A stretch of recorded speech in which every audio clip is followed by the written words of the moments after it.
a very interesting day to sit and listen to what I think is a wonderful topic, and I thank Aegean for inviting me to be part of such a forum. It isn't something that I think of in context of the work that I've done, but certainly as I've sat here today, and I wonder how much research has actually been done on First Nations women entrepreneurs, because I certainly don't know of any. But anyway, I should start with my traditional greeting. Aklama Kakeanasaks, Hipachasaksu, Lichanathat. My First Nations name is Kakeanasaks, which means one who speaks with thunder. And I come from the Hupachasat people, which are part of the larger Newtonoth. And we're just up the island. I live in Port Alberni. That's about 2.5 hour drive from here. And I finished a 14-year stint as chief in April. So it's been almost a year since I've been out of the political world. But certainly women chiefs in British Columbia, in Canada, are still not enough. Usually around 1/3 of the chiefs in British Columbia are women. And when you think there's 203 First Nations in British Columbia, that really isn't a lot. And it's about the same statistic across Canada, and there's about 603 First Nations that are out there. And you know, in our communities, as in every other, women had strong, powerful roles, whether it was choosing the leader for the community, whether it was providing names to people, and your name is very important because it sets who you are and what you're going to do. And, or if it was the women who often were consulted by their husbands. They never went to a meeting in the village or with a chief without consulting their wives and getting their advice and walking out the door knowing what their wives had said. And you can go through every First Nation community across this land and they will tell you how honored First Nations women were traditionally. Carriers of life were so important. But you know, through colonization, a lot of that disappeared. And the men took the dominant role, they became the chiefs, they became the decision makers, they became almost everything. And so I think First Nations women have struggled in their communities to have a meaningful role. And I think as time goes on, it becomes a little less harder because there's a lot more women chiefs out there that are role models and showing other young women that it is possible to do those things. And there have been many, many successes in that regard. So when I first became chief, it was definitely into a male-dominated world. It was one other woman chief around the table that I worked at. 14 Newtonoth nations worked together. And the fact that I was educated and had a strong voice did not go over well in this crowd. And I worked long and hard to build a respect and people who would finally listen to the things that I was saying. And so it is a difficult journey to make. First Nations communities, and I appreciate your statistics, Nicole, they really are important as far as our First Nations communities are. You know, and on the UN index, First Nations communities rate about 76 out of 174. And other Canadian communities rank at 8th. A bit further beyond the statistics that were provided, 1 in 4 First Nations children live in poverty, and 4% lack either hot water or cold water, and very overrepresented under homelessness. And unemployment can range anywhere from 50 to 85 to 90% in First Nations communities, depending on the location of the communities. So my community, Hoopachesset in Port Alberni, is about 265 people. Our land base is 232 hectares, and of that we have 5 reserves. 3 are uninhabitable, 1 is partially uninhabitable, and the other one, which we live on, is in the floodplain. We depend on government funding, and as a chief and council, you know, I like to describe it as pittance management. You know, you're looking at your money, you're trying to decide what services we can provide our members. And the youth would come to us, the elders would come to us, the members would come to us and say, you know, we want an elders center, or the youth wanted a drop-in center, and basketball hoops, and you know, we kept on saying, no, we can't afford it, no, we can't do that, no, no, no. And you know, as a chief and council, we looked at each other and said, what can we do? What can we do for the youth in our community? And so we decided to start getting involved in economic development and to see what we could do. We live in a beautiful part of the world. The forestry is second to none. The province and many forest companies have made billions and billions of dollars out of our territory. And what's left is not the best. And there is scarce old growth and the cedar which we rely on. But we thought, you know, we need to use the forestry. And we got a small piece of land, a 400-acre piece of land, and we started doing some selective logging. We set our own high standards through a land use plan that we try and make everyone who works in our territory live up to. And we started making money out of the forest resources. And we did really well. We did some very specialty marketing with our poles, for telephone poles, and we did some very good things that gave us money to go on and to do other things. The forest industry, as you know, is pretty male dominated. But you know, we were able to find our own little niche markets, and it was amazing the number of people that stepped up to help us. The local woodlot owners, other woodlot owners would come, provide us advice, they'd provide training to our members. Some of the forest companies at the time would also give us expertise on how to do things, although you know, we had certainly different standards that we would look at. And so we were embarking finally on something that was important to us. And the next thing that, you know, our community had done, we had done a plan for community economic development. And one of the things that we know best is our culture, our spirituality, our connection to the land. And you know, we have people all over the world wanting to hear from the First Peoples themselves what our history is. Because when you read it in the books, it's not the same. And they want to hear our songs and our dances. They want to hear our legends. They want to hear things about our medicines. And so we thought, well, why don't we make use of our beautiful river running through our community? And so we got a couple of canoes, and we started offering canoe tours to people who came through, to local residents. And on the canoe tour, we'd explain why the mountain behind us was called Cuthkachu, because it had jagged peaks. And the one mountain at the other end was always white, and it was called White Mountain. And different things like that, and we'd sing them a song as you're paddling up the river. And you know, if you got the right time of year, there's just thousands of fish swimming underneath the canoe. And we also opened up a little gift shop, and thinking, well, this is really the really wonderful thing to do.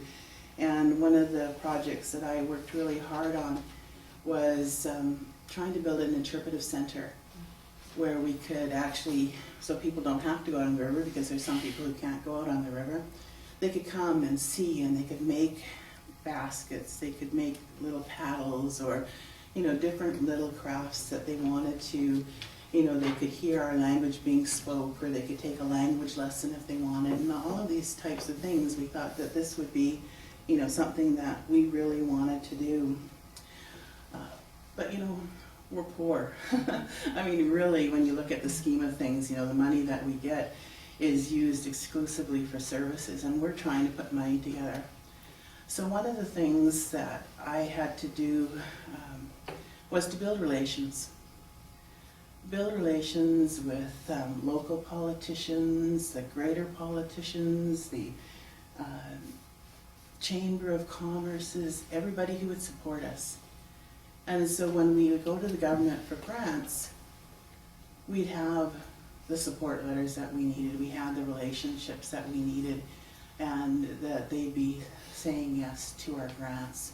And I think that's one of the most important things that you need to do in community economic development, is bringing people on board. Port Alberni is a community like any other, and First Nations people have not always been well perceived there. And, I think there will always be people with racist tendencies. And,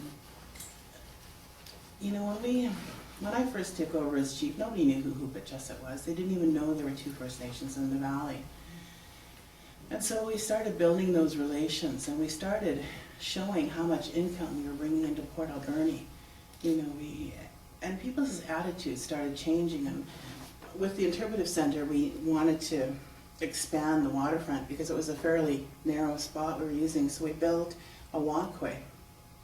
And when the Port Alberni Port Authority put money into that, we knew that we had conquered the old boys network. I mean, it was amazing to get that kind of support. The city had always been our support, and the city of Port Alberni has been wonderful to us. And they had added their labor, but when we got the Port Alberni Port Authority, wow, that felt so good. And one of the things that we've always tried to do in our businesses is to remember who we are. And one of the other projects that we did is we did a Run of the River project, which creates enough electricity for 6,000 homes that when it's raining like it has been, and it'll fluctuate depending on how much rain we're getting. And that was a very important, successful project that we did because there are no other First Nation led and developed power projects out in the communities. And we actually brought the city in as a partner in this, another First Nation and a private developer.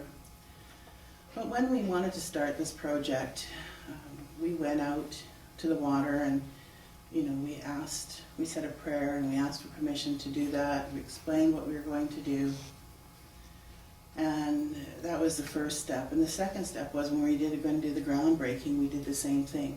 We did a prayer. We gathered thousands of people that would come and join us, and we actually blessed the walkway that I was just telling you about. We had this big celebration to do those things, to do the groundbreaking, to bless the walkway, and to thank everybody who'd been a part of everything that we've done.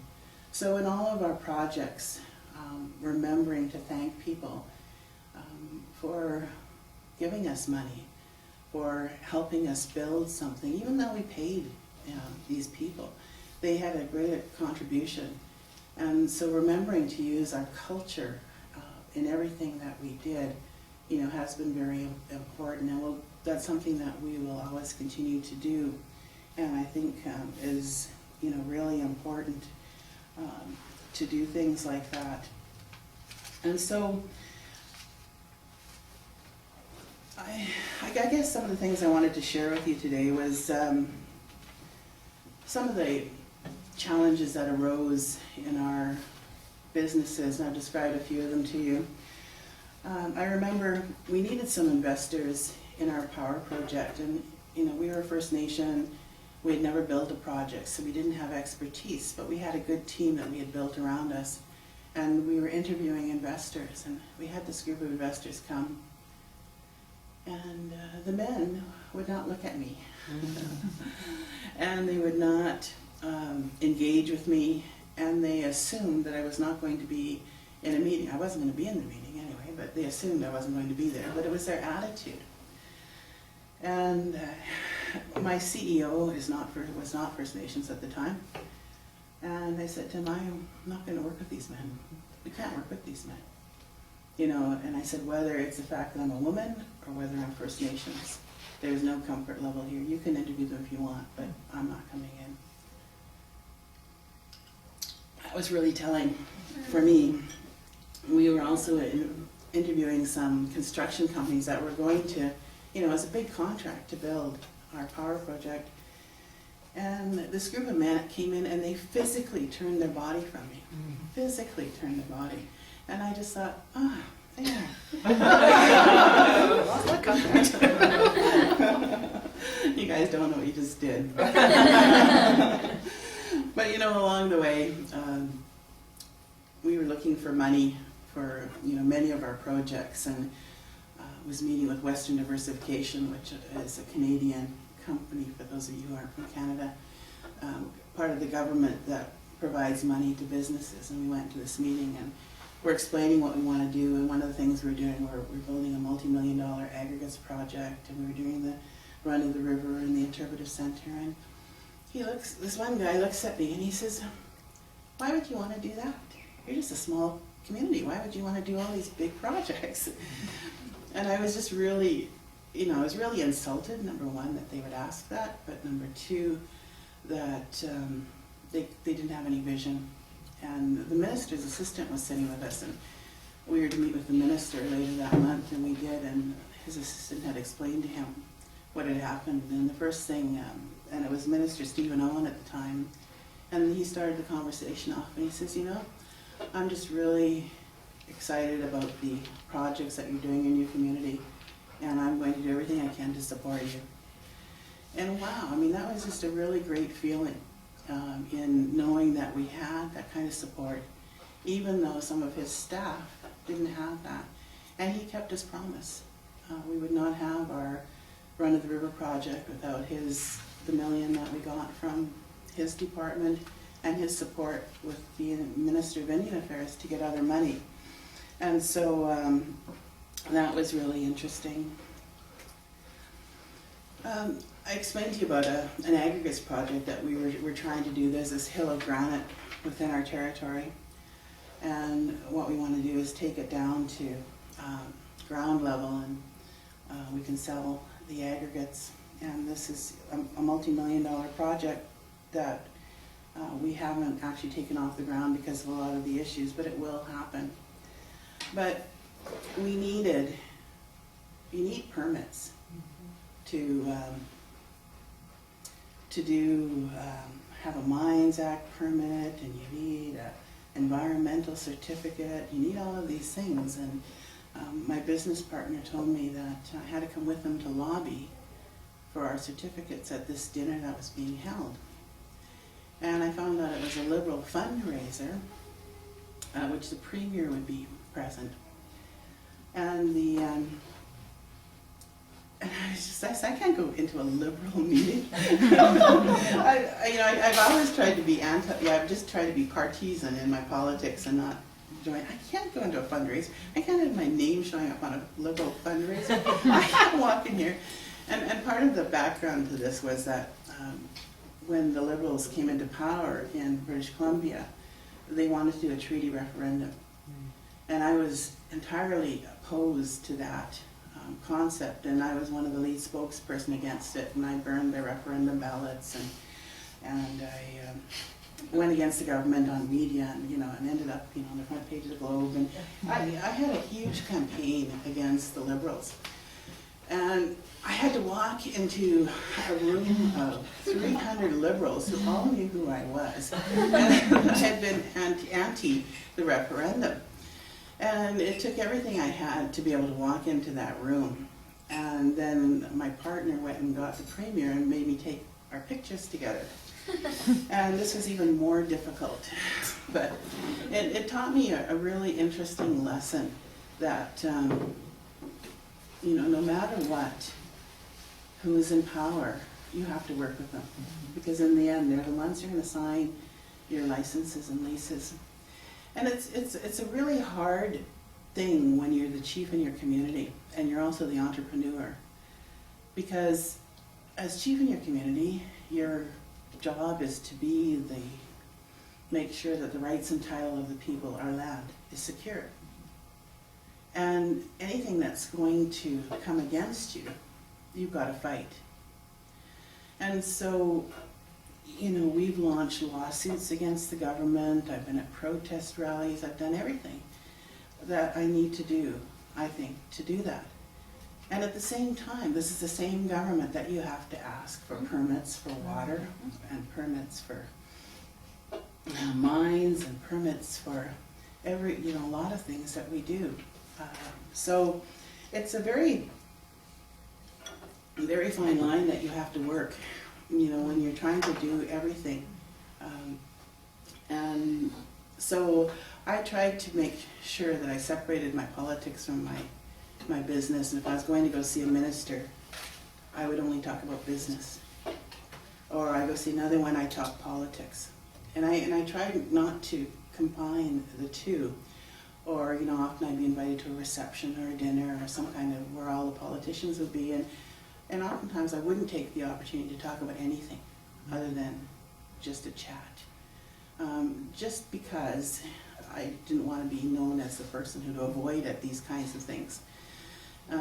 But it's been a very interesting walk down that kind of area, holding both, because we did these court cases and we won some of these court cases, and we've been pretty vocal, or I have been pretty vocal, and I think that, and I hope that I've been able to, and I think the reputation I have with this government is that I'm going to say what I'm going to say and do what I'm going to do. But if they do something good, I'll say that. If they do something bad, then I'm going to say that and I'll fight against them. And it's the only way that we can actually do that. So, you were talking a little bit about, being an activist. Well, as an independent power producer, there's been a lot of people wanting to fight against that. And so BC Hydro was going to kneel to the pressure and was looking at a residual rights clause where they would take back our projects from us and buy us out at fair market value.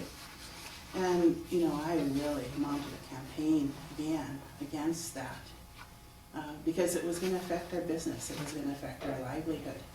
And you often have to do that to protect what's important to you. And, we've planned another 10 projects at least doing that. Another time I had to visit the Minister of Energies and say to him, look, I know we have a lawsuit against you, and I know that we fought against you against this gas-generated plant in Port Alberni, and, but I hope that doesn't interfere with what we're doing over here, because if it does, I'm going to the media. It's just, this is about politics and this is about business. And, I really hope that you can do that for us. And we did get the project, and we're one of 36 that have actually been built in the province. People think that there's hundreds of them out there, but there's actually only 36. And in the year we applied, there was only 3 that went ahead out of the 36 that were chosen. So, we've also bring good news to the province as well.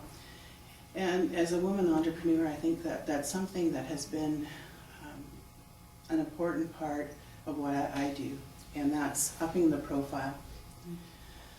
And being on good relations with the media to talk about the good news stories, that they're there when we celebrate the opening of our projects, they're there when we win awards, and we won a lot of awards. And so that people know that, that the leading First Nation in British Columbia power is Hupachesit, or people know that we're sustainable. I mean, we walk our talk. We have an organic garden project as well, in our aggregates project, we were doing things that were higher than the standard that was there. You've got to be what you talk about. You can't ever go back just to make monies. And I think we had that discussion this morning on some of the scales that was being presented. So, you know, there's been some really interesting times with what we've been able to achieve through the media. And because when people say the name Hookajussett, they'll go, I've heard that name before. And they're more willing to listen to you. They're more willing to give you money. Because number one, you get the money, you do what you say you're going to do, you achieve it, and then there's good news stories out there. And I think that's really important. I've been in many, many conferences, meetings where I'm the only woman present. And I don't mind at all. But, you know, I think women bring a total different tone to the meeting. I think it's harder for, you know, in most of the cases that I've been, I think it's harder for some of the men to just, you know, pound on you. I think the way they pound on each other, because I've seen that happen. You know, and I think sometimes when you sit down and you talk from the heart and you say, look, this is what my community is living with. This is what we hope to achieve. You know, I hope sometimes that I can, you know, I often wonder if politicians have hearts, but, you know, sometimes you can see that you actually have touched their heart, that they will open their minds to helping you. And, you know, I just see a real difference in that, because I have been in a lot of meetings where there's two of us in the meeting, and, you know, we can shift the direction of that meeting into something more positive, or, you know, bring it back a little bit to reality. And I think that's really important. And sometimes I think it adds to the news stories, it adds to communities. One of the big projects that we were involved in, as well as part of the Island Corridor Foundation, which owns the railway on Vancouver Island. So here in Victoria, all the way to Courtenay, Parksville, and right now there's 2 women co-chairs. And I just think it brings down to a real community level, you know, that there are women that are pursuing this, and, you know, all the rest of the board is men, and we all work really well together. But it's sometimes, you know, when we're facing the hard questions with the press, and, you know, we feel that, sometimes I just feel that there's a little bit of a difference in there. So I think that it's been important to be there. And so, you know, your role as entrepreneur and your role as a politician, you know, there's some real hard things that come into effect there. And you know, changing the policies, and that's part of what we're talking about today, is there are many things that need to be changed. And as we go through our businesses, it's doing that. When we started doing our run-of-the-river projects, we found out that many banks didn't have any policies about, you know, supporting finances. And the one person that we found that was very open was Van City. And there we have a cooperative that believes in community, that believes in environmentally sustainable projects. But, you know, every time I go speak in a public forum, and the Royal Bank is there, and the Bank of Montreal is there, and Nova Scotia, Toronto Dominion, I brag about our relationship with Van City. I tell them, you guys have lost out because you don't have a good policy that's going to help these projects. You know, they squirm a little bit. But, you know, we're not going to bring change unless we make people feel uncomfortable. You know, and you don't have to do it in a demeaning way. You just let them know. You know, this was a good project. You should have been involved, and, you know, it's too bad you weren't. But this is what we've done. And there's so many things that need to be changed. The Indian Act is so outdated. You know, the last major changes happened in the 20s, and there was a few around membership in the 80s. But we're dealing with some really, really old legislation that impairs our ability to carry out economic development on our own lands. And the opportunities that we have to talk to the minister, to illustrate points, is really important. And I think as we achieve success, you get more of a willing ear to listen. And I'll just give you an example. You know, with our Run of the River project, the staff at the in Ottawa that deals with renewable energy projects nominated me for a Canadian Environmental Award, which I won. And I just happened to run to the minister. I says, "Oh, I just wanted to tell you thank you so much for nominating me through your staff for this award, you know." and so you work the angles, you know. And it was an honor, but you know, I said, you know, you guys stop this project. You're not putting money into this project anymore, into these kinds of projects anymore. And you know what that means to other First Nations. So, you know, finding the open ears, finding the open doors, illustrating how hard things are, you can get around them, brings those policy changes, brings those legislative changes. And, you know, we've tried to overcome a lot of the barriers that are there. And, you know, and sometimes I just think that you just have to do it. You know, there's sometimes, you know, you really wish that there was other chiefs standing with you and supporting you, but you can't wait for that. You know, I've never really tried to, you know, I don't know how to put this, but, you know, use being a woman as a way to get things done. But I think, you know, it's an important part of who I am and who I represent, that you just make it a part of you. You make it what you're trying to achieve, and you use the skills that you have as a woman in business in what you're doing, and you can accomplish almost anything. And, you know, I've had, you know, some incredible opportunities. I've had so many doors open to me for my community, just by being there, being in the right place at the right time, making people aware that our doors are open for business, that we are progressive, and yes, you know, we don't have a lot of money, but we want to make money. We have a workforce that's willing to work. And, you know, as Port Alberni has begun to notice, we bring in millions of dollars into the community. We've never ever documented that either. What is our full economic impact? And we need to do that so people can, you know, be more aware of that.